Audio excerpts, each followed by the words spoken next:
We today have a responsibility to be active in conserving it. If we do not, we will all pay the price, rich and poor, strong and weak, powerful and powerless. As a politician, my decisions and actions have always been guided by that conviction. It used to be asked of applicants at Conservative candidate selection meetings, are you a conviction politician or are you a pragmatist? I've never accepted the distinction. Politics is the business of turning your convictions into reality to improve the lives of the people you serve. As a Conservative, I've never had any doubt about what I believe in: security, freedom and opportunity, decency, moderation, patriotism, conserving what is of value, but never shying away from change. Indeed, recognising that often change is the way to conserve. Believing in business, but holding businesses to account if they break the rules. Backing ambition, aspiration and hard work. Protecting our union of nations and being prepared to act in its interest, even if that means steering a difficult political course. And remaining always firmly rooted in the common ground of politics, where all great political parties should be. I didn't write about those convictions in pamphlets or make many theoretical speeches about them. I've sought to put them into action.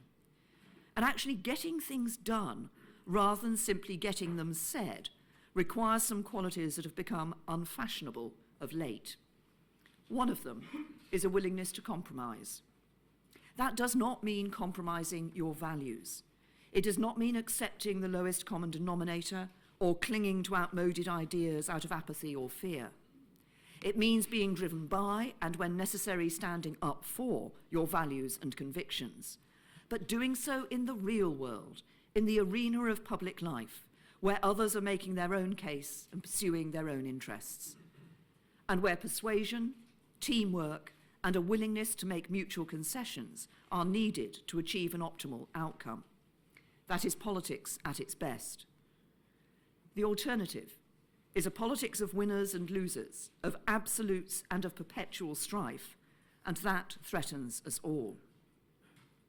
Today, an inability to combine principles with pragmatism and make a compromise when required seems to have driven our whole political discourse down the wrong path. It has led to what is in effect a form of absolutism, one which believes that if you simply assert your view loud enough and long enough, you will get your way in the end, or that mobilizing your own faction is more important than bringing others with you. This is coarsening our public debate. Some are losing the ability to disagree without demeaning the views of others. Online technology allows people to express their anger and anxiety without filter or accountability. Aggressive assertions are made without regard to the facts or the complexities of an issue, in an environment where the most extreme views tend to be the most noticed. This descent of our debate into rancour and tribal bitterness, and in some cases, even vile abuse at a criminal level, is corrosive for the democratic values which we should all be seeking to uphold. It risks closing down the space for reasoned debate and subverting the principle of freedom of speech. And this does not just create an unpleasant environment. Words have consequences, and ill words that go unchallenged are the first step on a continuum towards ill deeds, towards a much darker place where hatred and prejudice drive not only what people say, but also what they do. This absolutism is not confined to British politics. It festers in politics all across the world. We see it in the rise of political parties on the far left and far right in Europe and beyond. And we see it in the increasingly adversarial nature of international relations, which some view as a zero-sum game, where one country can only gain if others lose, and where power, unconstrained by rules, is the only currency of value. This absolutism at home and abroad is the opposite of politics at its best. It refuses to accept that other points of view are reasonable. It ascribes bad motives to those taking those different views. And it views anything less than 100% of what you want all the time as evidence of failure, when success in fact means achieving the optimum outcome in any given circumstance. The sustainability of modern politics derives not from an uncompromising absolutism, but rather through the painstaking marking out of a common ground. That doesn't mean abandoning our principles, far from it. It means delivering on them with the consent of people on all sides of the debate, so they can ultimately accept the legitimacy of what is being done, even if it may not be the outcome they would initially have preferred. And that is how social progress and international agreement was forged in the years after the Second World War, both at home with the establishment of an enduring national health service and internationally with the creation of an international order based on agreed rules and multilateral institutions. Consider, for example, the story of the NHS. The Beveridge Report was commissioned by a coalition government. The health minister who published the first white paper outlining the principles of a comprehensive and free health service was a Conservative. A Labour government then created the NHS, engaging in fierce controversy both with the doctors who would work for the NHS and with a Conservative opposition in the House of Commons, which supported the principles of an NHS but disagreed with the methods. But the story does not end there. Just 3 years after the NHS was founded, Churchill's newly elected Conservative government was faced with a choice between going back over old arguments or accepting the legitimacy of what had been done and building on it. They chose to build on what had been established. Today, because people were willing to compromise, we have an NHS to be proud of, an institution which unites our country. Similarly, on the international stage, many of the agreements that underpinned the establishment of the rules-based international order in the aftermath of the Second World War were reached by pragmatism and compromise. The San Francisco Conference, which adopted the United Nations Charter, the cornerstone of international law, almost broke down over Soviet insistence that the Security Council veto should apply not just to Council resolutions and decisions, but even to whether the Council should discuss a matter. It was only a personal mission to Stalin in Moscow from US President Truman's envoy Harry Hopkins that persuaded the Soviets to back down. And many states who were not permanent members of the Security Council did not want the veto to exist at all. But they compromised and signed the Charter because of the bigger prize it represented, a global system which enfranchised the people of the world with new rights, until then only recognisable to citizens in countries like ours. It's easy now to assume that these landmark agreements which helped create the international order will always hold, that they are as permanent as the hills. But turning ideals into practical agreements was hard fought, and we cannot be complacent about ensuring that they endure. Indeed, the current failure to combine principles with pragmatism and compromise inevitably risks undermining them. We are living through a period of profound change and insecurity. The forces of globalization and the pursuit of free markets have brought unprecedented levels of wealth and opportunity for the country and for the world at large, but not everyone is reaping the benefits. The march of technology is expanding the possibilities for humanity in ways that once could never have been conceived, but it is changing the nature of the workplace and the types of jobs that people will do. More and more working people are feeling anxious over whether they and their children and grandchildren will have the skills and the opportunities to get on. And although the problems were building before the financial crisis, that event brought years of hardship from which we are only now emerging. Populist movements have seized the opportunity to capitalise on that vacuum. They have embraced the politics of division, identifying the enemies to blame for our problems and offering apparently easy answers. In doing so, they promote a polarised politics, which views the world through the prism of us and them, a prism of winners and losers, which views compromise and cooperation through international institutions as signs of weakness, not strength. President Putin expressed this sentiment clearly on the eve of the G20 summit in Japan, when he said that the liberal idea has become obsolete because it has come into conflict with the interests of the overwhelming majority of the population. This is a cynical falsehood. No one comparing the quality of life or economic success of liberal democracies like the UK, France, and Germany to that of the Russian Federation would conclude that our system is obsolete. But the fact that he feels emboldened to utter it today indicates the challenge we face as we seek to defend our values. So if we are to stand up for these values that are fundamental to our way of life, we need to rebuild support for them by addressing people's legitimate concerns through actual solutions that can command public consent, rather than populist promises that in the end are not solutions at all. In doing so, we need to show that from the local to the global, a politics of pragmatic conviction that is unafraid of compromise and cooperation is the best way in which politics can sustainably meet the challenges we face. Take the example of how we address some of the concerns and fears over globalisation. The far left, including the leadership of our once proud British Labour Party, would argue that we should scrap an open market altogether. And we should be in no doubt that if we cannot successfully reform the free market system to create an economy that works for all, then people will increasingly reject it in favour of an alternative, no matter what the wider economic and social consequences. But we know it is free and competitive markets that drive the innovation, creativity, and risk-taking that have enabled so many of the great advances of our time.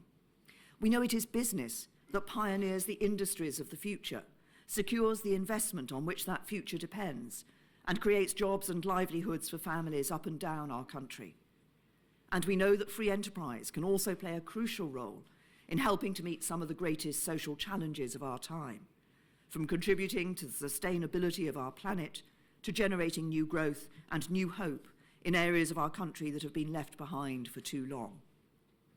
But you do not protect the concept of free market capitalism by failing to respond to the legitimate concerns of those who are not feeling its full benefits. You protect free market capitalism and all the benefits it can bring by reforming it so that it works for everyone. That's why I've introduced reforms to working practice and workers' rights to reflect the changes in our economy. It's why I launched the Taylor Review into modern forms of employment like the gig economy, and why we're delivering the biggest improvements in UK workers' rights for 20 years in response to it. It's why I've advanced changes in corporate governance, because business must not only be about commercial success, but about bringing wider benefits to the whole of our society too. And it's why we've put in place a modern industrial strategy, a strategic partnership between business and government to make the long-term decisions that will ensure the success of our economy. But crucially, a strategy to ensure that as we develop the industries of the future, so the benefits of the trade and growth they will give rise to will reach working people not just in some parts of the country, but in every part of our country. These are steps rooted in my conservative political convictions. They are not a rejection of free enterprise, but rather they are the very way to restore the popular legitimacy of free enterprise and make it work for everyone. I believe that taking such an approach is also how we resolve the Brexit impasse. The only way to do so is to deliver on the outcome of the vote in 2016, and there's no greater regret for me than that I could not do so.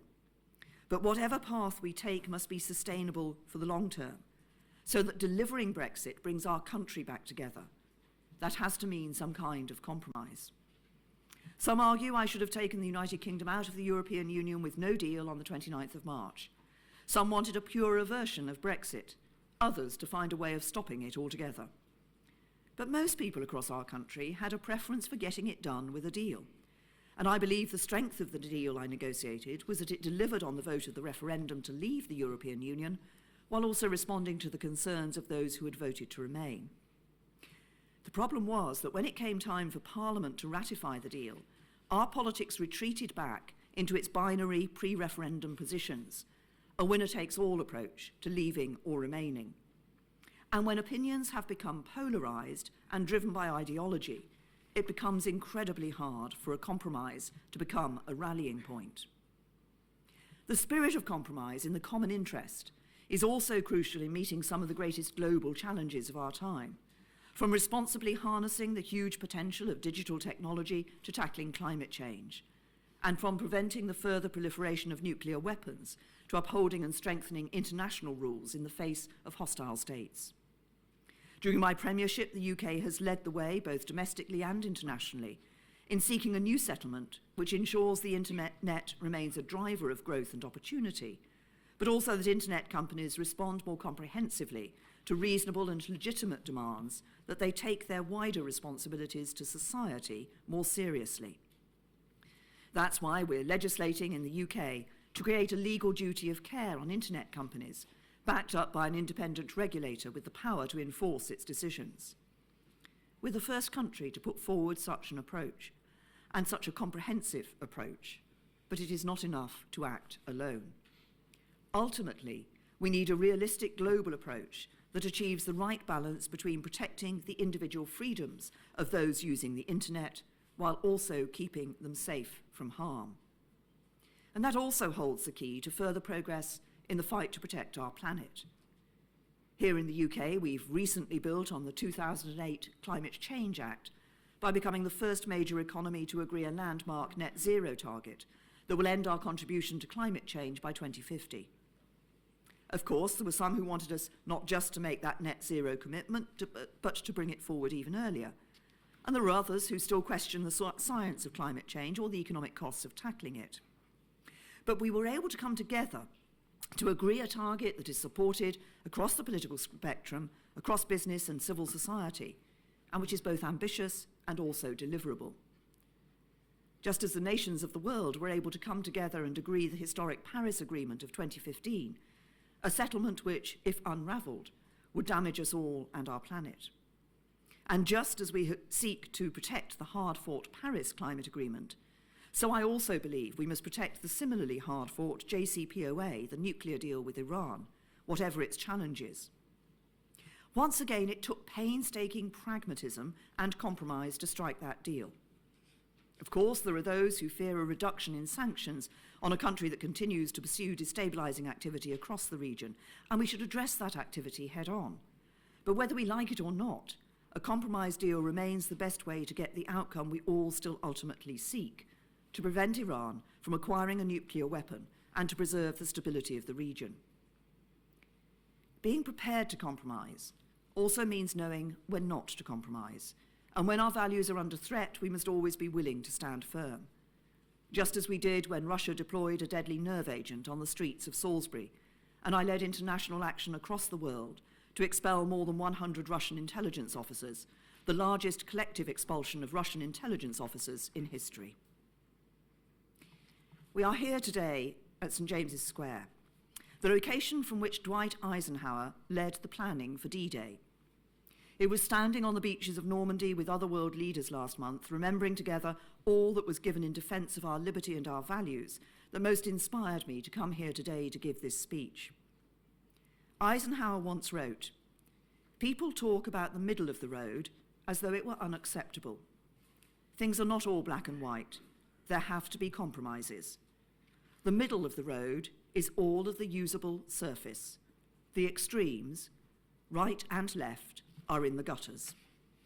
I believe that seeking the common ground and being prepared to make compromises in order to make progress does not entail a rejection of our values and convictions by one iota. Rather, it is precisely the way to defend them.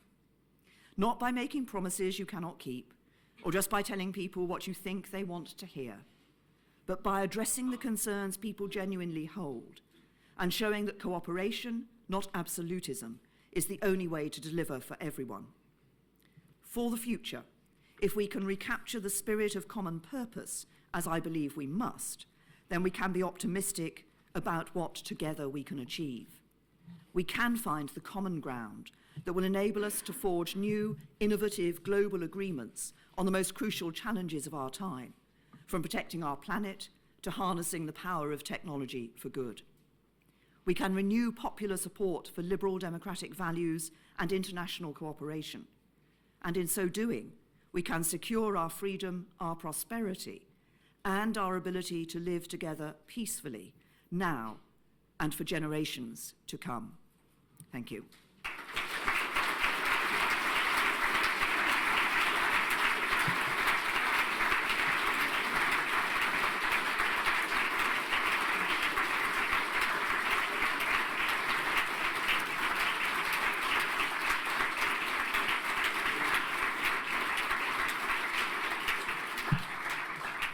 Now, I will take some questions. I'll take some questions from the media first, and then from the wider audience. John. Prime Minister, you've spoken of your concern about a trend in politics away from compromise and towards populism and factionalism. To what extent have your concerns been borne out by the contest to follow you as leader? And if I may, would an extension to Brexit be to you preferable if it meant avoiding the immediate harm of a no-deal Brexit? Well, I know you've got two questions in there, John, for your one. First of all, no, these are ideas that I have been forming for some time now, and they reflect what I have seen in politics across Europe and across the wider world. I think that, I have in many international fora since I became Prime Minister repeatedly raised the importance of the rules-based international order, for example, of us working together, of us working within frameworks that have enabled us to work peacefully together on some of the great challenges that we face. And on the second question, you know full well that my view is that the best route for the UK is to leave the European Union with a good deal. I believe we negotiated a good deal. Sadly, Parliament did not take that view and did not come to a majority. It will be up to whoever my successor is to find a way through that and to ensure that we can deliver on the vote of the 2016 referendum, leave the EU and do it in a way that is good for the United Kingdom. Gary?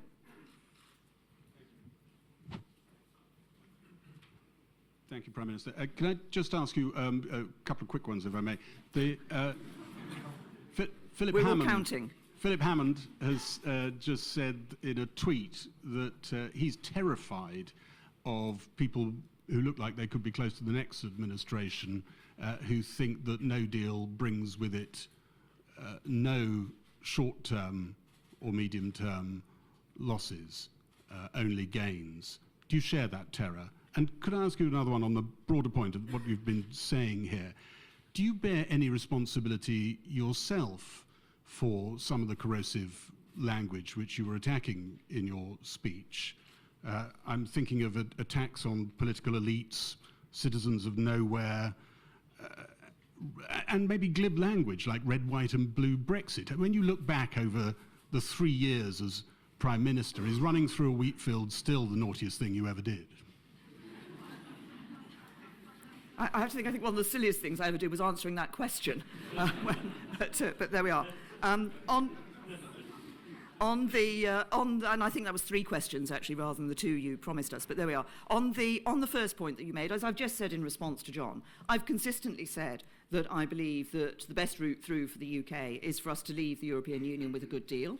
I also stand by what I have consistently said, that no deal was better than a bad deal.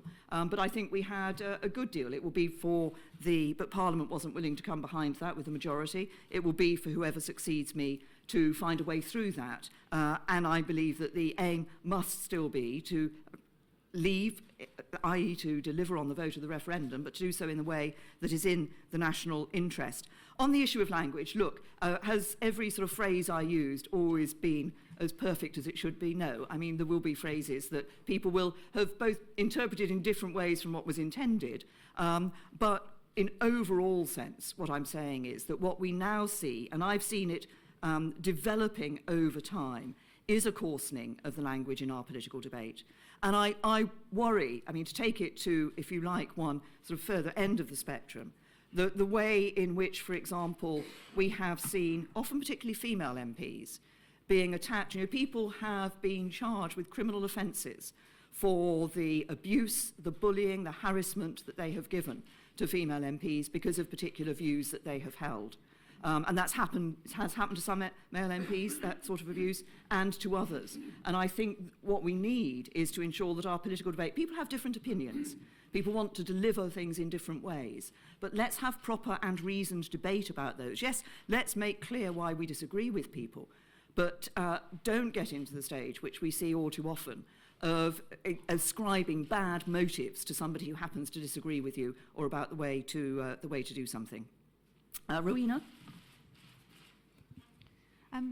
Boris Johnson has described your deal with the EU as dead and the Northern Ireland backstop as dead, and he said he wants to sort out the Northern Ireland border issue after leaving the EU on October the 31st. Is that a sensible course of action as a strategy, or is he going to collide with reality, as one of your colleagues has put it? And do you think that there could be a threat to the Union if he does pursue this path? Well, first of all, whoever succeeds me as Prime Minister will have to determine with their discussions within Parliament and their discussions with the European Union as to how they take those negotiations forward and to what end. I mean, if I just explain why I thought it was important to have the backstop, why we negotiated the backstop, at the heart of the Belfast Good Friday Agreement is an essential compromise that people who are Irish can live in Northern Ireland as part of the United Kingdom, but on a day-to-day basis in their business and their own personal activities, operate without any encumbrance on their operation across that border. I believe it's important that we're able to sustain that into the future. There are various descriptions, as you know, of how that could be done. People are working actively on alternative technological solutions to the border issue, but that was why I thought that was important. Tom? Thank you, Prime Minister. Just quickly, Manchester Police have confirmed Hashim Abedi has been extradited back to Britain in relation to the Manchester bombings. Did you play any part in that, and how important was it for you to see that on your watch before you go next week? And with relation to your speech, you talk about absolutism at home and abroad. Who are you referring to, particular names in that? And can you rule out, you meant no reference at all to either Donald Trump or Boris Johnson? On the first point that you raise, Tom, we all know that the attack that took place in the Manchester arena was an appalling attack, a senseless attack. And this is clearly an important moment in the investigation. I hope it is a welcome step for the loved ones of all of the victims, those people who have commanded themselves with such dignity through what has been a deeply distressing and difficult time for them, and conducted themselves with that dignity as they search for justice.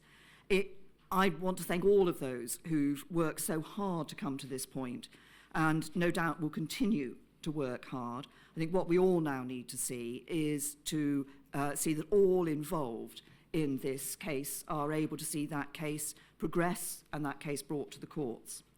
And on the issue of absolutism, no, this is a general observation that I have. I've seen it in politics across the world.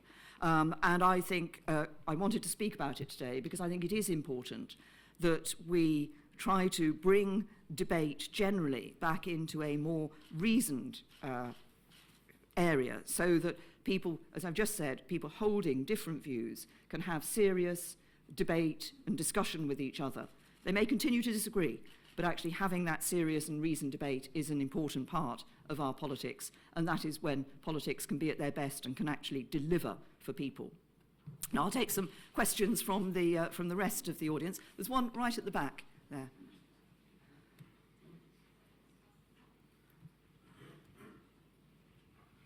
Thank you. I'm Virginia Crosby, Director of Women to Win. You set up Women to Win in 2005 with Baroness Anne Jenkin when there were just 17 Conservative women MPs. Progress has been glacial. We have 4 out of 5 Conservative MPs are male, and we've never had a Conservative woman MP in Wales. We need your help. Would you come back and help us? Well, I'm bound to point out, despite the fact that, yes, we still want to see more women in Parliament, I want to see more women Conservatives in Parliament, that we are the only party that has had 2 female Prime Ministers, which I think is quite important for the female. And you're asking me, I will continue to champion the need for getting more women into politics. I think that's an important part of the debate as well. If you have a politics where people have the same sorts of backgrounds and therefore tend to have the same sorts of views and the same sort of experience, you don't get I think, the contribution to decisions that you do when you have a more diverse Parliament, more diverse experience coming into Parliament. The same goes for business as well. I think you get better decisions with that greater diversity.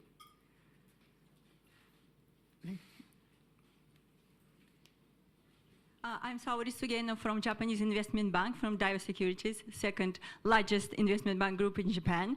And considering the very important ties and relations with not only Japan, but with investors around the world, what Prime Minister would be your message for investors who are considering the next destinations for the investments? Thank you. I think my message has come to the UK. But look, I think what is interesting is the way in which investment in the UK has held up over the past 3 years, despite the fact that we've been going through the Brexit negotiations and those haven't come to a fruition yet. And I think that is a sign of the underlying strength of our UK economy. I think we've seen that underlying strength further in the employment figures we saw this week. We had some major announcements a week or so ago about continued investment in the next stage of the automotive sector, the electric vehicles. I think the strength that we have in our democracy, our rule of law, the ecosystem that we can provide for investors remains there and will remain there. And I think there will be huge opportunities for investors in the future. Gentleman at the front here. Hi, Dominic Dudley. Would you say you've left the country and indeed your party in a better or worse state since when you became Prime Minister? And in related point to that, you've talked a lot about the responsibility and irresponsibility of different political actors these days, yet you don't seem to take any responsibility for the effects your own words have, phrases like queue jumpers and so on, which are hurtful and give succor to a lot of bigots and xenophobes out there. So should you not take a bit more responsibility for your own actions and words? Thank you. Yeah. Well, on the second point that you made, I did make clear that I recognise I should not have used that particular phrase that you quoted.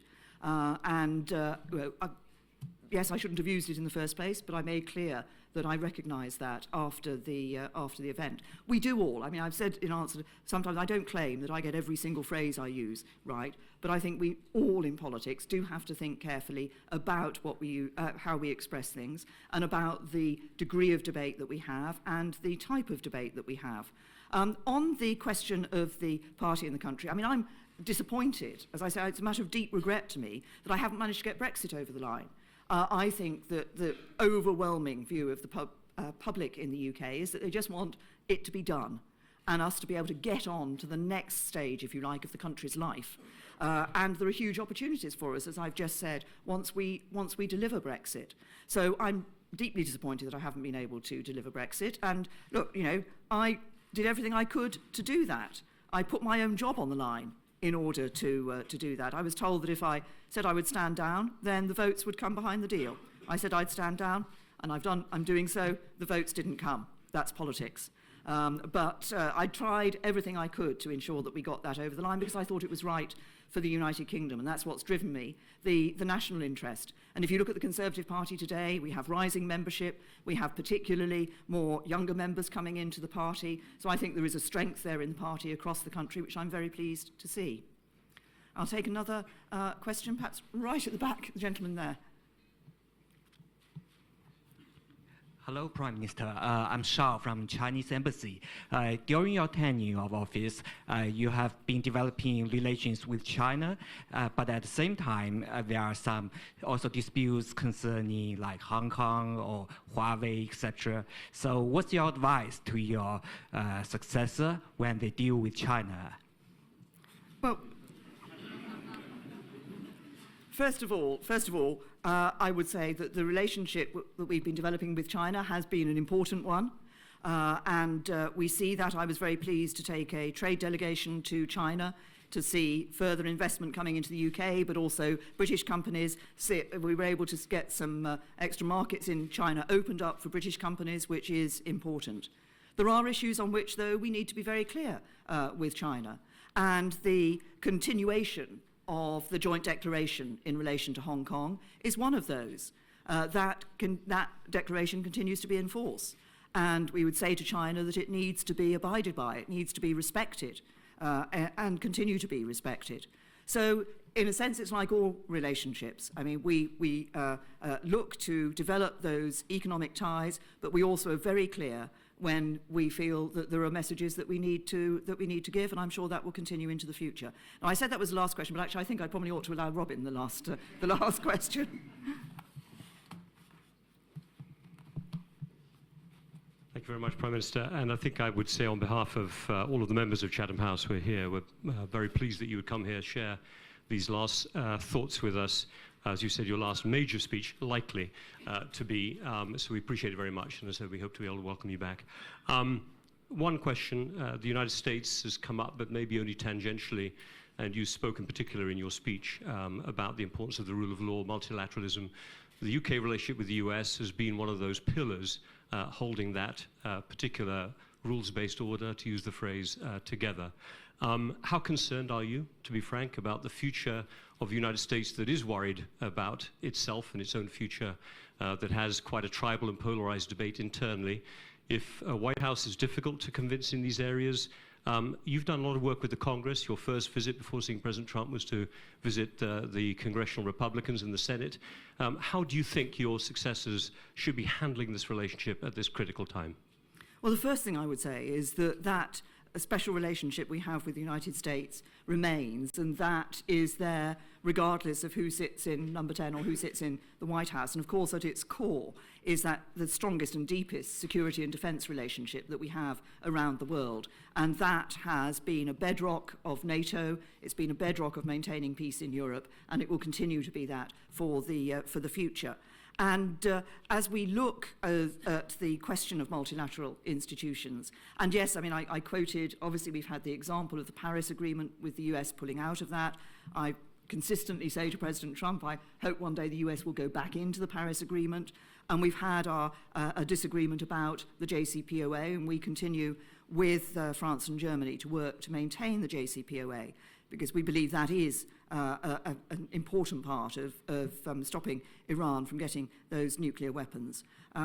But what I would say overall to people in America is that there isn't a sort of dichotomy between having a country that is strong and an economy that is strong and being part of multilateral institutions.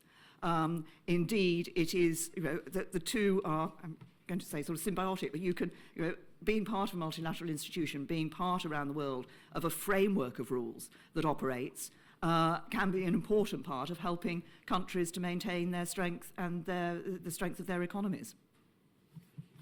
Thank you.